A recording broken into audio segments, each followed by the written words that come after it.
Have you been asking yourself, what makes marriages work? What can I do to make my marriage work? How are people that have lasted so long in marriages, how do they do it? How do they achieve it? How did people that have stayed in marriage for 50 years, for 20 years, for 30 years, for 60 years, even for 70 years, how have they been able to manage it? How did they get there? Is it magic? I'm sure a lot of people have been asking this question. And if you are one of those that have been asking this question, watch this video to the end so that you could get and please get some ideas on how to better your own marriage, how to help your own marriage to work and last longer than you have now, so that you can also have a good relationship. You see, there is no manual to any marriage. Every marriage have their own ups and downs. The fact that it works for one person does not mean that it will work for you. Pick your own pick something that works for you. Look inward and think, okay, what is it that I should be doing that will work for me? The fact that it is working for this person does not mean that it will work for me. The fact that it is working for me does not mean that it will work for this person. You could also just try another person's idea. You could try somebody else's thing. You could try what someone says that okay, this thing works, and then you decide that okay, let me try it for my own, probably it could work. If you have been bothered about this and you really want to make your marriage work, you really want to have a peaceful home, you really want to have a loving marriage, out of so many things, today I'll be sharing 7 things that makes a better marriage. Hi, my name is Omotilewa Odeyemi. Welcome back to my channel. This is a place where we discuss relationship, we discuss marriage, we discuss every life issues. And today we have this question: what makes a better marriage? And I'll be sharing 7 things that makes a better marriage. Just out of so many, I will only be sharing just seven of it today. In other videos, I'll be sharing more of the things that you could use to better your marriage. But today, I'll be sharing just 7 things that could make a better marriage. So I'll be starting with common interest. Common interest could mean trying to like what the other person likes, trying to enjoy what the other person enjoy. Have a common interest. If he's cooking, if he's taking a walk, if he's going for a gym, if he's going for movies, if he's going for events, going for a walk, going doing things together. When you have common interest in so many things, it will help you. So while searching for that partner, or whilst in marriage, try and have common interest in each other, like common interest in so many things, in so many aspects of life. In is it in health wise, is it in politics, is it in career? Have common interest. You don't have to do the same thing your partner does. I'm not saying that you should do the same thing your partner does. I'm just saying that you should have things that are out, not irregular in the marriage. Let's say you go for work, you go to gym together, you have a routine, play games, have interest in what your partner have interest in. Try to have an interest in it. It helps. So when you have a common interest, it helps. It builds a better marriage. It builds bond. It builds love. It builds a lot of communication between the both of you. Even if you can't do it, give moral support. Give more support them when they are there. Cheer them up in that interest, that thing they are interested in. Cheer them up in it. Encourage them. Look for the unique thing in your partner. See, there's one unique thing that made you to fall in love with that person in the first place. Before you eventually get into the whole relationship and marriage kind of a thing, there was this thing that aroused the interest in you, that thing you were interested in. It could be physical, probably his looks. It could be physical looks. It could be his attributes. It could be the things, those things that you really love about that person. When Before you get into the marriage, Keep looking into that thing. Sometimes interest could fade away in like after a year or 2 years or 3 years. That particular thing you were interested in could fade away. But try and look for that unique thing at every point in time in your partner. There's no way every human evolve. You yourself, you evolve. So look for that unique thing in that partner of yours. What is that special thing that whenever you see and then you could take away, you could look away from his excesses and all that. And the unique thing should be renewed all the time. It will help you to fall in love with that person all the time, because sometimes love is not enough. So love could fade away. You will get to a time when the love fades away. So what are you left with? Is there something special? Is there something unique? Is there something lovable? Is there something that you could hold on to? Because these are some of the things so many people, some people hold on to children. They just say, okay, it is because I have children for this person. That is why I am still, it is because I have children with this person. That is why I am still with him or her. That is wrong. Using children as an excuse to stay with your partner is not really an ideal thing. What is more important than the children? Look for what is unique in that particular person's life than your children. What if the children leaves? What if the children leaves and they get married? Does that mean that the marriage is over?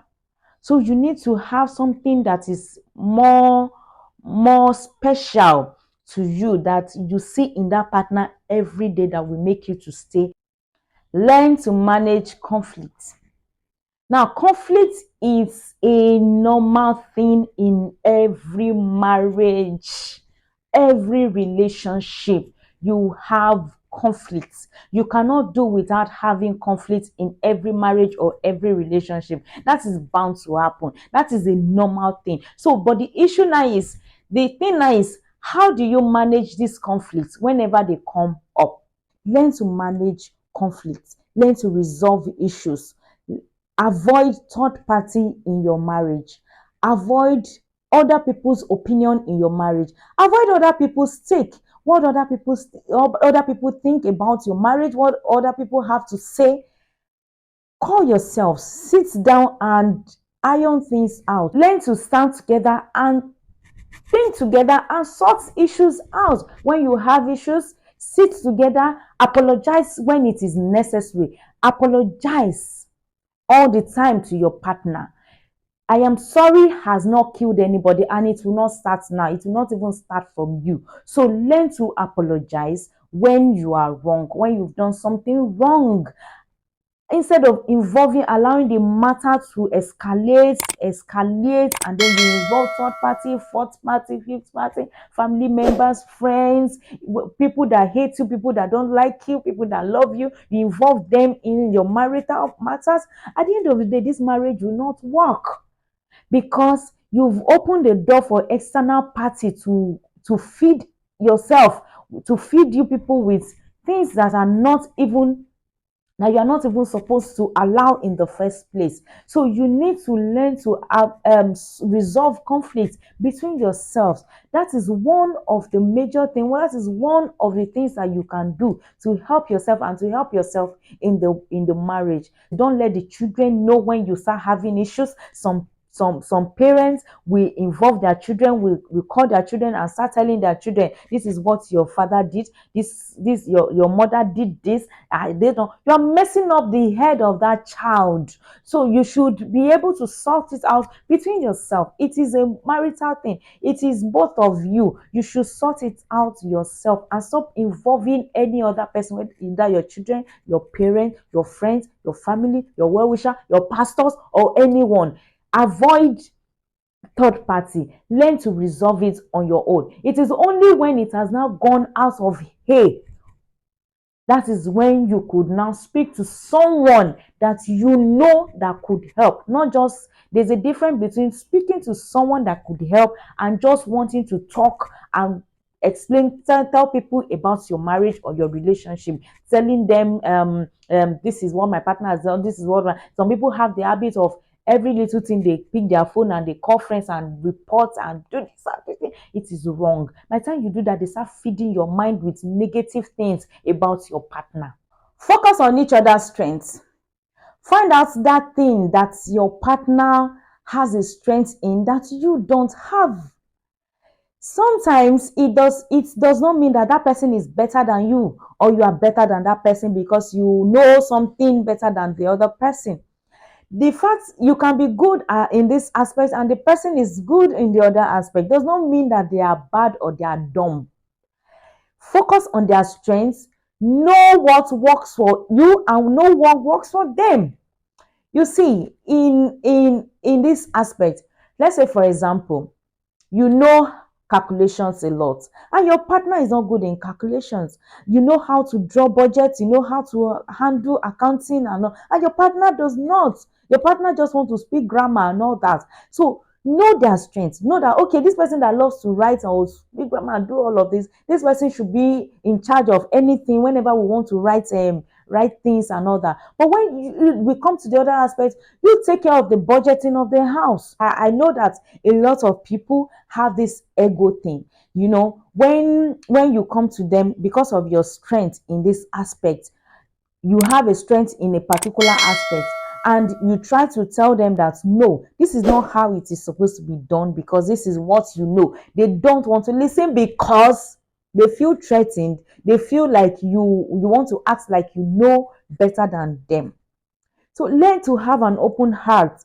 This person is your partner. Know that, okay, this is where their strength lies. Allow them, let them thrive. That is one of the ways of even helping your partner grow, letting them be free, having freedom as a person.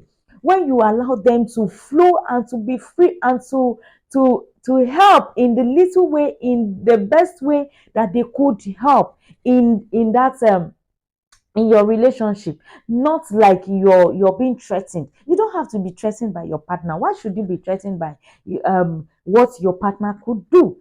So if that person is better than you in one aspect, focus on it.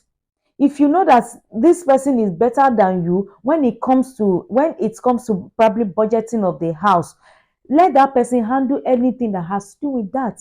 If so, know the strengths of each person, let them be in charge of that. Don't let your ego come in and assume that because this person is taking charge of this, they want to ride on you, they want to do this, they will talk to you. On men, I am talking to you, most especially on this. Most men feel that their women will be too controlling when they allow them to exercise their specialty in a particular area. Man, if you know that your wife have a strength in a particular area, let her thrive in that area. Encourage her to do better in that aspect. Don't be so don't be so egoistic. don't um um don't see everything as a competition. Let them thrive in that area. You just step back, and you as a wife too, let your husband thrive in the area where he can do better than you. Anywhere you see that this person is unique, this person is special, that have a specialty in this aspect, let them handle it.